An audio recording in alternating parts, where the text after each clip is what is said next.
உங்களுக்கு கை வைக்க யார் அதிகாரம் கொடுத்தா? கண்ணா பின்னான்னு பேச உங்களுக்கு யார் அதிகாரம் கொடுத்தா? பாவம் அவ்வளோ இன்னசென்ட்டாக இருக்காங்க, அவங்க வயிற்றுல அடிக்கிறீங்க. இப்போ அந்த தந்தை பாய்சன் குடிச்சு இறந்துட்டாரு அப்படின்னு போலீஸ் சொல்கிறாங்க. ஆனால் அது உண்மை கிடையாது, போலீஸ் இதை கம்ப்ளீட்டாக மறைக்கிறாங்க, போலீஸ் தான் கொண்டிருக்காங்க அப்படின்னு மகன் சொல்கிறாரு.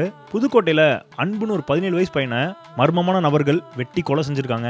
மெரினா பீச்சில் ஒரு 30 வயசு கேவலமான மனுஷன் 19 வயசு மென்டலி இல் கேர்ளை ரேப் பண்ணியிருக்கான்.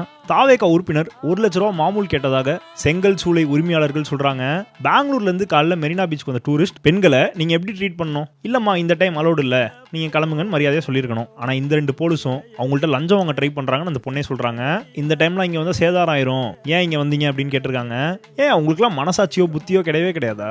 வெறி பிடிச்சு கேவலமா தப்பு பண்ற பையன் எந்த டைம்ல வேணா வெளியில சுத்தலாம். எந்த தப்புமே பண்ணாம வாழ்ற பெண்கள் இந்த நாய்களுக்காக பயந்துட்டு நைட்டு வெளில போக கூடாது. தப்பு பண்றவனை மாத்துங்க, தப்பு பண்றவனை திருத்துங்க, விக்டிம்ஸை குறை சொல்ல தூக்கிட்டு வராதீங்க. பாதுகாப்பு கொடுக்க வேண்டியது யார் பொறுப்பு?